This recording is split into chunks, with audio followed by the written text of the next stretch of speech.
Bonjour, la capsule aujourd'hui, la taxonomie des tests. Les tests font partie de l'assurance qualité. L'assurance qualité, c'est le nerf de la guerre. S'assurer d'avoir un bon produit et d'avoir le moins possible d'appels de clients, d'utilisateurs mécontents. Alors, quelles sont les catégories de tests? Bien, ça dépend de l'objet du test et du moment du test. Quand est-ce qu'on le fait? Il y a les tests unitaires qu'on fait au départ, donc pendant le développement.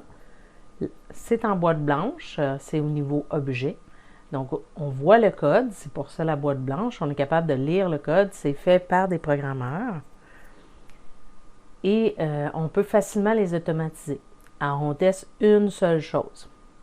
Une méthode, une classe, une vue, un contrôleur. Les tests fonctionnels sont des tests en boîte noire, donc on ne voit pas le code, peuvent être faits donc par un groupe de testeurs, par des utilisateurs plus au courant de l'application et c'est au niveau des fonctionnalités. Donc la fonctionnalité va regrouper potentiellement plusieurs classes, plusieurs méthodes pour se rendre au bout d'un processus d'affaires quelconque. C'est écrit en français, c'est vraiment des étapes. Donc, ce qu'on a fait dans les vidéos précédentes. Les tests d'intégration. Donc, c'est quand on va prendre un morceau qui a été programmé et on l'intègre dans la boîte. Donc, quand vous faites un pull request, c'est que vous envoyez ce que vous avez programmé dans votre main ou dans la branche en production ou en cours de développement comme le sprint actuel. Alors, vous intégrez ce que vous avez fait avec ce qu'il y avait avant. Alors, ça, c'est boîte noire et blanche, selon l'élément qui est attesté. Et on vérifie si les composantes sont compatibles et si ça fonctionne encore, une fois intégré. Et il y a des tests système, donc des tests de charge, des tests de performance, des tests d'utilisabilité, des tests d'ergonomie, d'accessibilité, de sécurité. Donc, les tests de charge pour est-ce que ça prend le site continue à fonctionner avec vraiment beaucoup de demandes en même temps. Il y a aussi ce qu'on va appeler des tests de pointe, donc les heures les plus utilisées. Est-ce qu'on a assez de ressources pour fournir? Les tests de performance, donc combien de temps ça prend passer de A à B dans un processus quand on fait une demande. Est-ce que c'est facile, donc l'ergonomie, est-ce que c'est standard, est-ce que c'est facile, est-ce que ça répond aux standards? Au niveau de l'accessibilité aussi, donc est-ce que vous avez des noms qui remplacent les images?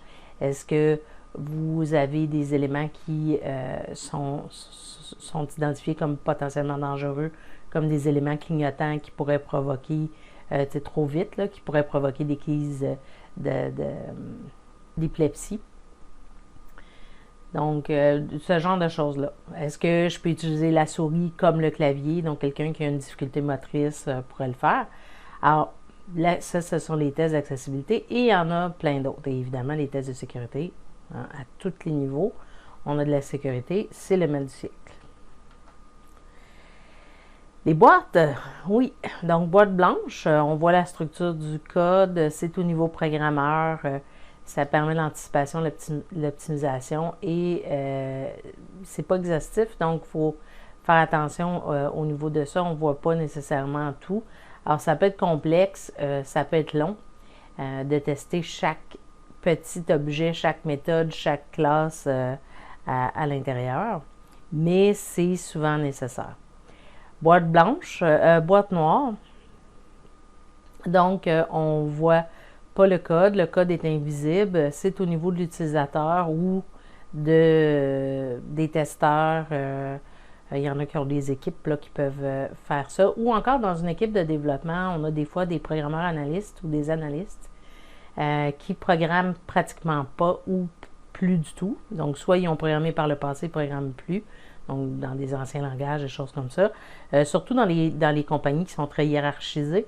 Ça va avec le salaire, souvent le poste, donc en montant un programmeur analyste ou analyste d'affaires, donc ça faisait des différences. Par contre, les programmes peut-être plus. Alors, quand on est arrivé avec les nouvelles méthodes agiles, ça a créé des petits conflits à ce niveau-là parce que normalement, une équipe devrait pouvoir faire un petit peu de tout. Donc, les analystes d'affaires font souvent office de testeurs dans les équipes. Donc, outre leur rôle d'analyste, ils vont tester le code en boîte noire. Alors, c'est superficiel. Souvent, on a des risques de redondance dans cet élément-là parce qu'on va tester des processus qui parfois vont se répéter, vont réutiliser une certaine partie. Il faut les faire simples, il faut les faire rapides. Souvent, c'est impartial, donc ça fonctionne ou ça ne fonctionne pas dans ces codes-là. Donc, c'est les tests fonctionnels, entre autres. Selon la méthode que vous utilisez, les tests fonctionnels peuvent être adaptés. Donc, ça reste des tests fonctionnels, mais on va les appeler des tests d'acceptation. Si vous êtes en méthode agile, Scrum, fait que c'est pratiquement identique, c'est souvent le phrasage qui est différent, la façon dont vous allez découper la fonctionnalité, donc vous allez identifier les scénarios et les fonctionnalités, c'est vraiment à ce niveau-là, là, au niveau du plus de la façon dont c'est écrit que ça va faire une différence, mais la structure reste la même, donc ce que vous avez vu dans les tests fonctionnels, dans les capsules précédentes, c'est la même chose pour les tests d'acceptation, outre le phrasage que vous allez voir dans vos cours plus loin dans votre cursus. Boîte grise, donc c'est la combinaison des deux. Alors, on n'a pas d'accès au code source. Par contre, c'est des tests par scénario. Donc, pourquoi c'est en boîte grise? Parce que c'est pas complètement à l'extérieur, donc comme un usager, on a quand même accès à un minimum d'éléments à l'intérieur. Donc, on peut aller sélectionner des portions de code à tester, mais sans nécessairement voir le code. Donc, dans Visual Studio Entreprise, entre autres, et dans d'autres systèmes, on a des accès qu'on peut donner seulement aux testeurs, aux éléments de test. Donc, ils ont accès à vraiment certains outils dans Azure DevOps aussi ou toute autre compagnie qui fait des logiciels du même genre. Et ça permet d'avoir des équipes de testeurs qui peuvent aller un peu plus loin sans nécessairement toucher au code. Donc, il y a moins de risques. Les compétences à développer, le développement continu, c'est ce qu'on vise là, éventuellement, donc de faire du développement continu, du déploiement continu. Ça demande des tests réguliers et idéalement automatisés, sinon on vient complètement fou parce qu'il faut repasser la batterie de test à chaque fois. Donc, le développement continu, ça demande de l'automatisation. L'automatisation, en général, c'est pour une certaine partie, ça prend des logiciels qui ont un coût, donc, et qui sont un petit peu plus difficiles à configurer. Donc, ça demande plus de travail, le travail en équipe. Donc, déploiement continu, on va en faire plus dans le 5W5, donc un peu plus loin. Respecter les standards et la documentation. Donc, dans vos tests, il y a plusieurs standards sur le marché. Ça dépend aussi si vous utilisez une méthode plus qu'une autre. Est-ce que vous êtes plus Kanban, plus Scrum? Donc, dans votre méthode de développement, ça va changer la syntaxe, la façon dont vous allez écrire vos tests, dont vous allez les nommer, les structurer. Il y en a plusieurs des standards. C'est plus flou que les standards comme de notification Camel, par exemple, ou comment vous notez vos méthodes et vos variables. L'idée, c'est d'en choisir un et de le respecter. Donc, quand vous travaillez en équipe, ça va être important d'établir des standards ou sur l'application qui existe déjà, de les regarder, de les comprendre et de les appliquer. Donc, de garder les standards en place. C'est sûr qu'il y a toujours moyen de dire, OK, ce standard-là, ça ne fonctionne pas tout à fait, on va le changer, c'est sûr. Mais idéalement, on essaie de respecter ce qui est en place pour garder une certaine uniformité dans la structure. L'idée des tests, c'est d'éviter la dette technique qui est un gros problème en informatique, en développement. Donc, l'assurance qualité va nous permettre d'éviter ça. Donc, tant qu'à faire quelque chose, faites-le bien. Si vous n'avez pas le temps de coder correctement quelque chose, quand est-ce que vous allez avoir le temps? Donc, il faut le faire bien la première fois, c'est l'idée. Alors, qu'est-ce qu'on veut tester? Bien, on a entre autres parfois des éléments au niveau de changement de statut. Alors, si on prend le permis de conduire, quelque chose que vous connaissez, je pars du permis d'apprenti, je vais au permis probatoire, puis ensuite au permis régulier. Donc, qu'est-ce que je veux m'assurer que mon application fasse? Bien, que je ne sois pas capable de passer d'apprenti à régulier directement, sans passer par le probatoire. Que je redescende, par exemple, est-ce que c'est possible que quelqu'un perde son permis probatoire, revienne à apprenti? Alors, si c'est possible, même m'assurer que la descente a les mêmes règles que la montée, donc que je ne peux pas passer de probatoire que je peux passer de probatoire à apprenti, mais que je ne peux pas nécessairement passer de régulier à apprenti sans passer par probatoire. Donc, que l'ordre d'un processus va être important. Fait que dans là, c'est simple, là, c'est 3 étapes qui se suivent, mais parfois, c'est un petit peu plus complexe que ça dans la série, surtout quand on peut revenir en arrière. Donc, le changement de statut en fonction de certaines conditions, il va plus d'un côté ou de l'autre. Donc, ça va être important de tester tout ça pour éviter que l'usager soit capable, à travers l'interface ou un autre programmeur, à travers le code, sans faire exprès, en pensant que tout ça c'est réglé, permettre de créer des problèmes au niveau du suivi. Qu'est-ce que c'est la couverture des tests? Un mot qu'on entend souvent dans le monde informatique. C'est une unité de mesure qui évalue la portion du code qui est testé. Est-ce qu'on teste tout? Dans la vraie vie, non. C'est un vœu pieux, hein? On espère tout tester. Mais tous les tests ont un coût. Donc, souvent, il faut faire des choix. C'est pour ça qu'il faut tester intelligemment.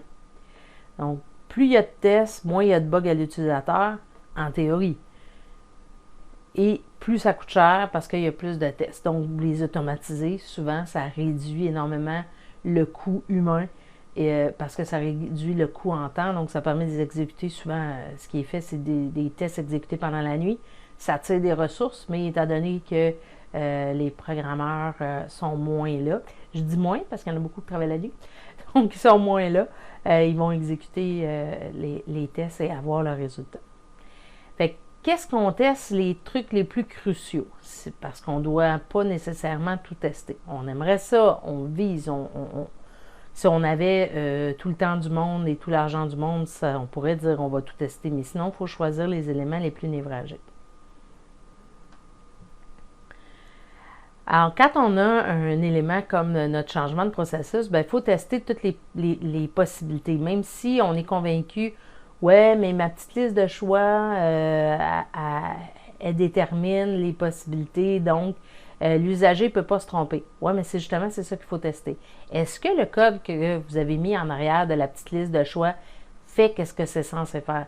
Est-ce que les limitations, les types de données que vous avez mis, les formats que vous avez mis, est-ce qu'ils sont vraiment conformes à ce qu'on est censé avoir? Donc, est-ce que je peux passer d'apprenti à apprenti? Est-ce que je peux passer d'apprenti à probatoire? Oui. Sinon, je ne devrais pas être capable ou je devrais avoir un message erreur, dépendamment de la façon dont vous l'avez structuré. Donc, qu'est-ce qui est possible de faire? Alors, mon processus est très simple, hein, on n'a pas beaucoup de possibilités qui devraient fonctionner dans ce cas-ci. Alors ça, déjà avec un processus à 3 étapes qui se suivent l'une après l'autre, avec un flux de 3 possibilités, je me ramasse avec 9 tests à faire. Quand même. Donc, ça se multiplie extrêmement vite, d'où l'importance de bien les documenter, de bien les écrire pour pouvoir les automatiser. Les tests unitaires testent une seule chose. Je le sais, ça fait 100 fois que je vous le dis depuis que le cours a commencé. Je vous ai parlé de solide plusieurs fois. C'est le principe de l'orienté objet. La raison pour laquelle on est passé du procédural à l'orienté objet, bien, une des raisons, c'est justement de pouvoir isoler les éléments, qu'ils puissent faire une seule chose quand vous écrivez. C'est la capacité d'abstraction. Et ça va faire de vous un excellent programmeur orienté objet si vous êtes capable de mettre en place l'abstraction. Une méthode, un objet, je teste une chose. C'est fait par les programmeurs, idéalement avant le code. On en a parlé un peu avec les tests fonctionnels, même combat. Ça permet de guider. Alors, en fait, avant ou pendant. Donc, si on parle d'extreme programming, on va plus écrire le test avant et coder après.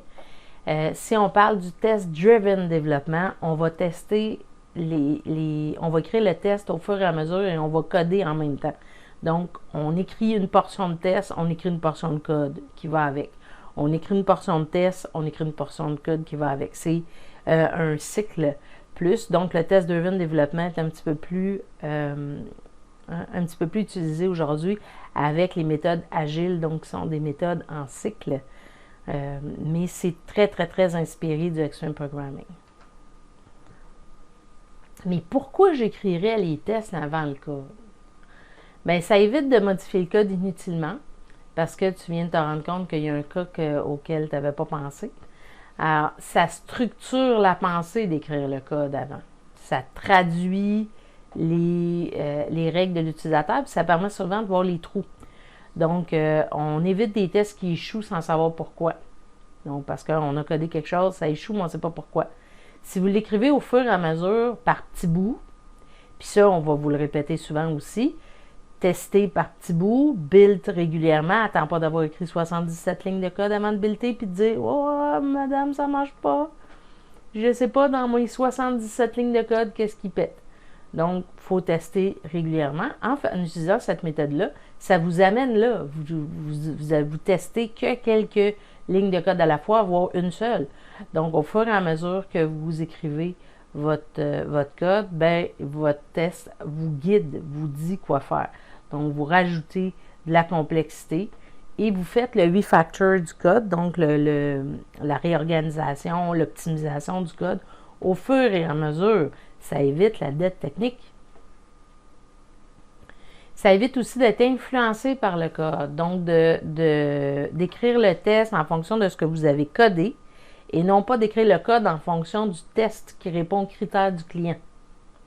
Ça a l'air de rien dit comme ça, là, mais c'est souvent un problème. La documentation en vue de la maintenance plus facile. Donc, si vous écrivez le test au fur et à mesure, vous allez documenter au fur et à mesure que vous codez et non pas à la fin quand tu t'en rappelles plus ou à la fin que tu n'as pas le temps. Donc, vous passez à un truc plus urgent puis la documentation prend le bord. Donc, ça permet de documenter au fur et à mesure. Parce que si vous vous êtes posé la question, vous avez vraiment, vous êtes resté bloqué à une partie du code à écrire, des conditions, par exemple, mais pourquoi c'est comme ça? Ah oui, bien, quelque part creux dans les règles d'affaires du client, dans un petit paragraphe écrit en point 8 dans le coin en bas à droite, il y avait cette règle-là que vous avez trouvée. Bien, vous allez l'écrire dans votre code. Vous allez documenter tout de suite. Pourquoi? Parce que la fois d'après, tu vas te demander, mais pourquoi j'ai écrit ça? Et tu ne veux pas refaire la recherche dans la documentation du client. Nous, on veut coder, hein, on ne veut pas lire les manuels de l'employé, puis les contrats, puis tout le kit des clients 100 fois quand c'est pas nécessaire. Hein. Notre objectif, c'est d'écrire du code, c'est ce qu'on aime faire. Donc, on ne veut pas refaire quelque chose qu'on a déjà fait, c'est une grosse perte de temps. Et surtout, si c'est quelque chose qui n'est pas utile et nécessairement pertinent, parce qu'on va se retaper plusieurs pages de texte qu'on a déjà lu pour retrouver le paragraphe qui était. Et c'est encore pire si c'est quelqu'un d'autre qui cherche. Donc, il va peut-être se dire « Ah, ben là, j'ai pas vu ça nulle part, il enlève ça de ton code parce qu'il sait pas pourquoi c'est important. » Puis là, ça crée des erreurs. Et là, à un moment donné, quelqu'un se rend compte que « Ah, ben oui, il y avait un paragraphe quelque part caché qui disait ça. » Donc, on documente au fur et à mesure. Quand on se pose la question, quand on écrit le test, donc pourquoi cette validation-là devrait être comme ça, bien, on va documenter ces éléments-là. Dès que vous avez hésité, vous vous êtes posé la question, que vous avez été obligé de chercher, vous documentez. Les étapes du TDD, ou, appelé régulièrement, le rouge-vert refactor, non, red-green refactor, RGR. Donc, souvent, c'est comme ça que vous allez le retrouver. Donc, quand on fait du TDD, du Test Driven Development, on va écrire un test qui ne passe pas, red. Donc, le test unitaire issue. Ensuite, on écrit le code pour faire passer le test, parce qu'il ne peut pas passer si vous ne l'avez pas encore codé, hein, évidemment. Donc, vous écrivez le code qui permet de réussir le test. Ça fonctionne. Et là, vous faites du refactor. Donc, est-ce que je peux optimiser mon code? Est-ce que il y a un moyen d'écrire ça de façon plus efficace? On arrange le code. Et on recommence. Donc, je rajoute des critères dans mon code. dans mon test, donc évidemment, ça passe pas. Je le rajoute dans mon code pour répondre au test, ça passe, et j'arrange mon code pour qu'il soit mieux si nécessaire. Le refactor, ben, l'important, c'est de se poser la question, mais est-ce que c'est toujours nécessaire? Par exemple, vous écrivez des cas, puis là, vous avez mis plein de if, là, peut-être que certaines places, le case serait mieux, ou vous vous rendez compte que vous pourriez faire des if plus efficaces. Donc, c'est un exemple. Ici, vous avez le refactor pour arranger tout ça. Les meilleures pratiques à retenir. Donc, il faut que ce soit rapide parce qu'une multiplication exponentielle des tests, ça va vite en Moses, ça se multiplie à la vitesse de la lumière, c'est comme des bactéries. Il faut qu'il soit isolé. Et ça, là, c'est primordial. Chaque test doit être exécuté de façon autonome. Il ne doit pas dépendre du contenu de la base de données. Il ne doit pas dépendre d'un autre test qui a été exécuté ou pas. Même chose que pour les tests fonctionnels. Donc, il doit avoir des données propres à lui. Fait, si vous avez une base de données dite de test, donc il y en a qui ont ça, une copie de la base de données de production en test avec des données de test très spécifiques, il faut quand même que les données que vous mettiez dedans, donc si vous y allez avec des scripts dans la base de données de test, que les données qui sont utilisées pour un test ne soient pas utilisées pour un autre test. Donc, vraiment séparées. C'est important parce que dans la base de données, si vous exécutez un test, bien, les données risquent de changer, hein, des bonnes chances, donc soit carrément être updatées ou insérées ou supprimées. Donc, à ce moment-là, le test suivant qui se basait sur cette donnée-là n'aura pas le même statut, dépendamment si l'autre test d'avant a échoué ou réussi. Alors, ça peut être compliqué. C'est pour ça que souvent, on ne va pas utiliser directement la base de données. Vérification automatique, donc idéalement sans intervention humaine. Donc, on veut avoir un petit check rouge ou check vert si ça passe ou si ça casse, et idéalement sans que quelqu'un ait à le faire. Donc, et il faut que ce soit opportun. Donc, il ne faut pas que ce soit plus long écrire le test que écrire le code. En TDD, ça peut avoir l'air curieux parce qu'au début, c'est une façon de travailler. Hein. Fait qu'au début, c'est plus long.